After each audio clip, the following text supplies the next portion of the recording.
Welcome to the Story Harvest for a heartwarming crop of tales with a moral for tots to teens.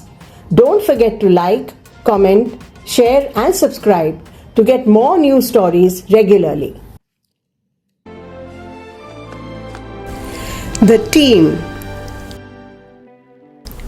Kailash Mehta, the so-called grandfather of Everest Apartments, was a senior citizen and fondly called Dadaji by the residents of the building. He was an elderly, retired professor who was one of the oldest residents of the apartment complex. He was very popular and loved dearly by the youngsters for his happy disposition. He often tutored children during exams, played a game or two, and sometimes shared stories of the bygone era with the kids in the building. He was returning from his evening walk, dabbing his forehead with a napkin as he made his way towards the entrance of the building. His flat was on the ground floor. He passed a cursory glance at his house by force of habit and was taken aback at a broken pane of one of his windows. He walked towards the window and took a hard look. He needed to get it fixed as quickly as possible as he was a ground floor resident and a broken window would pose a safety hazard. As he got inside, he kept wondering as to how the pane had been broken. His experience prompted him to assume that it was the handiwork of some children who had gotten ambitious with the ball. He kept assuming as to who could be the culprit. Dadaji knew that no one would own up to the deed and he would have to do some super sleuthing to pin down the hero. The apartment complex had a CCTV system and Dadaji decided to view the footage. He contacted the secretary of the apartment, who obliged willingly. The two sat down before the computer and watched the footage carefully. Sure enough, he saw a bunch of boys playing an enthusiastic game of cricket. Rohan was the batsman and Kunal bowled a fast-paced delivery, inviting Rohan to hit the ball for a big one in the hope of grabbing a catch. Rohan misread the ball, randomly swung his bat and crash! It hit the window pane, shattering the glass with its impact. Dadaji had found his answer but wanted the boys to make a confession in all honesty. He pinned a note on the notice board appealing to the children to own up to the deed. No one came forward. Dadaji then offered to give an incentive for honesty, yet no response. The next day, Dadaji was surprised to see Kunal at his door. He invited him in. Kunal hesitated for a moment and then blurted out, "Dadaji, your window pane was broken by Rohan.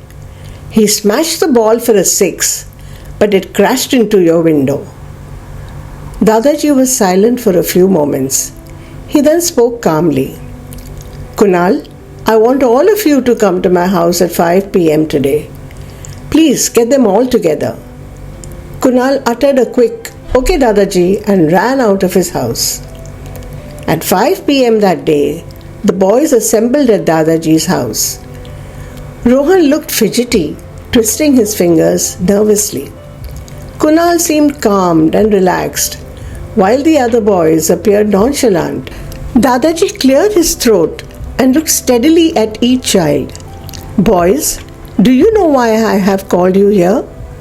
The boys nodded their heads quietly. "I have to teach you to take responsibility of your actions." They all looked at Rohan. His eyes were downcast. They all expected him to come forward and apologize. Dadaji lifted his hand to stop Rohan as he was about to get up. Dadaji continued steadily. "Kunal, you are responsible for throwing the ball too hard. Nikhil, Soham, Arbaz, Kevin, all of you are responsible for not fielding well and stopping the ball before it hit the window. The captain, Pratik, you are responsible for the conduct of the team which failed to take the onus of the action. Finally, Rohan is only partly responsible for hitting the ball and shattering the glass. This is a team. The actions are collective and the consequences also collective. One player cannot be the perpetrator. If all of you apologize together, I shall let you off. If not, you will have to collectively repair my window. The boys were stunned. They looked at each other. For a split second, there was a doubt on their faces, but instantly the truth dawned. Rohan couldn't believe his ears. Dadaji was a true guru. He had taught the boys a lesson for life. This judgment was monumental.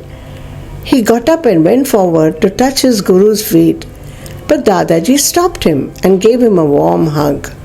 Rohan, learn to speak up.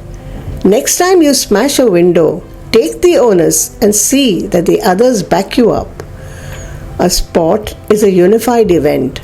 One player does not win or lose, the whole team does. Wins and losses accrue to the team, not to the player. The boys apologized in unison, and Dadaji smiled warmly as they left his house as one unit, one team. Moral: a successful team is a group of many hands and one mind. Bill Bethel. Thanks for watching. Please don't forget to like, comment, share and subscribe.